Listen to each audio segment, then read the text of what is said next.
I get my SNAP benefits on the 3rd of every month, and when I woke up this morning, November 3rd, they were not there. I work full time at PetSmart as a dog groomer. I've been there for almost 2 years now. Before that, I worked at Denny's for a little bit. Before that, I worked at the Home Depot, and before that, my family and I were homeless. We were homeless during COVID, and that was crazy. We were homeless due to due to some messed up stuff that happened in my family that practically left us to fend for ourselves. We kept our heads up. We stayed positive. We kept fighting. We kept working. And eventually we were able to get ourselves a housing voucher, which is Section 8. Okay. I don't know if I mentioned we're a family of 7, but there's 7 of us.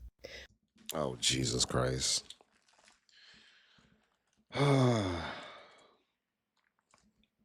I don't understand why people be having all these damn kids. Family of 7. Pretty sure there's a whole bunch of kids in there. No, it's either her, husband, 5 kids, or her and 6 other kids. Jesus Christ. Why do we do this to ourselves, man? Y'all love leading yourselves to destruction. But you know what? There's something that's like burning in my mind since I've heard her say it in the beginning of this video. And it's the fact that she said that she is a dog groomer for PetSmart for 2 years. Now, my question is, if you're a dog groomer for PetSmart, why aren't you trying to start another business?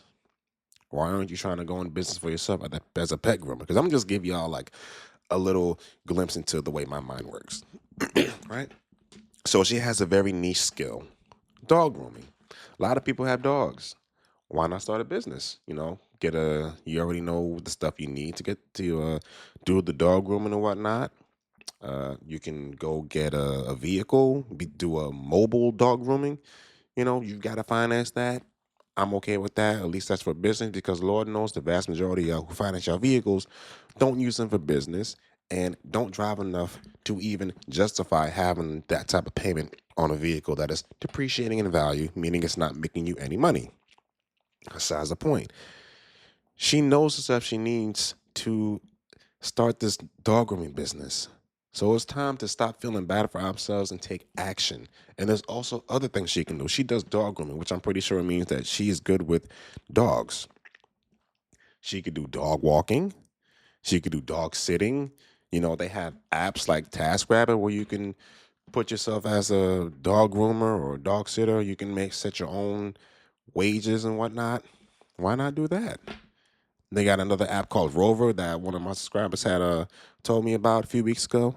You can walk people's dogs and get paid for doing that. Like, come on. This is how my mind thinks. Like, it's one like you have a certain skill. Let's expand it. Let's not just work for a damn PetSmart all year long. Because they probably make like what between $30,000-$40,000. She can easily triple or quadruple her income if she just went into business herself and maybe teach her kids how to do it too. Like, come on, y'all got to do better than this. Stop feeling bad for yourselves and make some money. God damn. Once we got our housing voucher and once we got into our house, we started to stabilize. Started to find jobs, work hard, but coming out of homelessness from nothing and trying to live a normal life takes some time. The plan is to get off government benefits in the long run, but we're not quite there yet. I'm going to be completely transparent with you guys. We only get I think $600 in food stamps. I said we're a family of 7, and I could easily Damn. go to Walmart right now and not even get, this is not even including meats, just basic milk, bread, eggs, things like that, snacks for the kids to eat. And I'm not even talking luxurious thing. I'm talking about chips. I could easily spend $300 for us at Walmart. So the SNAP benefits doesn't sustain us. It helps us tremendously though. But I don't know about you guys. But that's the thing, though. The SNAP benefits is not supposed to sustain you. It's supposed to assist you. Supplemental nutrition assistance program. It's supposed to assist y'all. But most of y'all think it's just supposed to cover all your grocery needs. Like that's not the case. You are supposed to work too. You have to put some money into this too. Like, why is it that the government needs to have all the skin in the game and you don't have to have any skin in the game? That's not how this works. If you want to do better for yourself, you got to put some damn skin in the game. A lot of y'all on Section 8 food stamps and all these government programs don't want to do shit for yourselves. guys, but we're not in a position to all of a sudden $600 fall off right when you like normally count on it to eat. Yes, I'm working, but right now the situation is I either can pay my bills, keep going like normal, pay up, keep working on my credit and everything, or I can feed my family. And I'm talking about this affects us right now. The money that I have right now, I obviously am going to choose to buy food for the kids instead of the bills. But where does that leave us? It took all this time. We got into our house in 2021. It took all this time to get my credit score even up to like average. Not paying all these bills and everything will destroy it. And to be completely honest, I'm scared. Um, Hit up food banks and everything like that, but Yeah, I've been seeing a lot of people in my area going to food banks. Like I've seen people lining up by food banks that I didn't even know even existed in my area. But I think she's focused on the wrong things right now. She's focused on building her credit. You should not be focused on building your credit. You should be focused on building your income. Your credit is only, can only help you so much. Your credit only helps you get things that you can't afford. Your income can, help you get off of the government programs. Like you can't use credit to get off these government programs. You can't. It's all about your income. And people seem to forget that. Just don't build your credit. Like forget that credit. Get your income up. Get your income up. Because in order for you to even pay the credit card, you need a damn income. People like, ugh, it's just so backwards. hard times. And the thing that scares me the most is that there are families and individuals that are in worse situations than us. Yeah. Everyone's struggling. We all know that. But you know what? That's not your problem.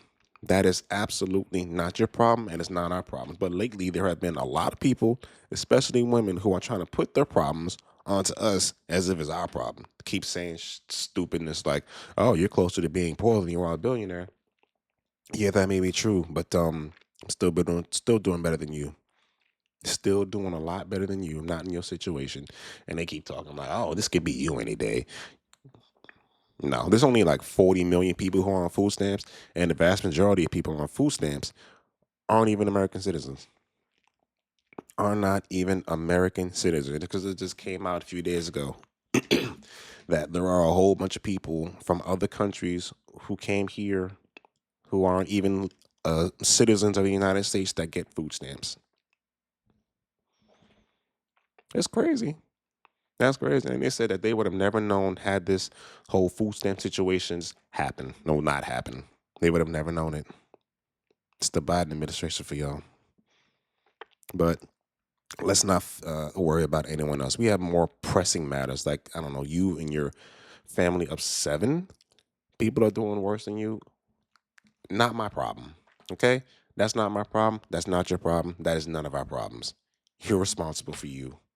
Because at the end of the day, if I have to work up on my credit again, I fall behind a few bills. I mean, that sucks, but I've climbed out of it before. But there are families that are disabled. There are families that can't work. There are individuals that are in foster care, coming out of foster care, that don't have the resources that I do, that they don't have the luxury to just forego, their credit score. Right now, I'm in California. The message is that the Oh, the SNAP Jesus benefits are Christ.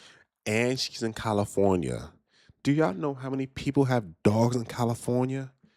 Bruh, she's sitting on a gold mine.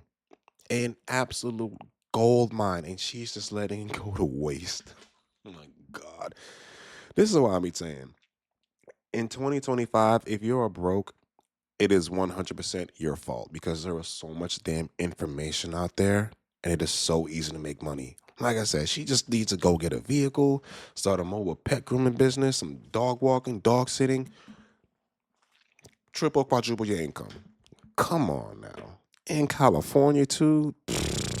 What a waste. delayed, and we find hope that it doesn't say like canceled, that we'll just hopefully get the benefits sometime later in the month or next month, but it affects us now. Like, what about now? What about those of us that don't have a savings account, that can't live off of that?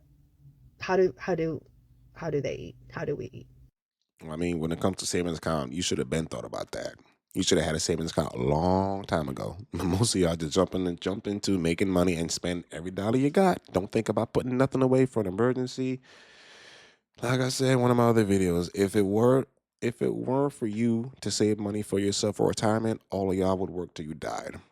Because nobody wants to save money. And you blame capitalism for that. You don't have to participate in capitalism. You can choose to not spend your money. You can choose to save up every dollar you got. And, when you get to a point where you can actually buy the things you can afford, most of the time people don't even want the thing anymore. Honestly, let me know your thoughts in the comment section on this. I do read your comments, and I love reading your comments. So leave your comments down below. Hit the like button, subscribe to the channel, and I'll catch y'all next time.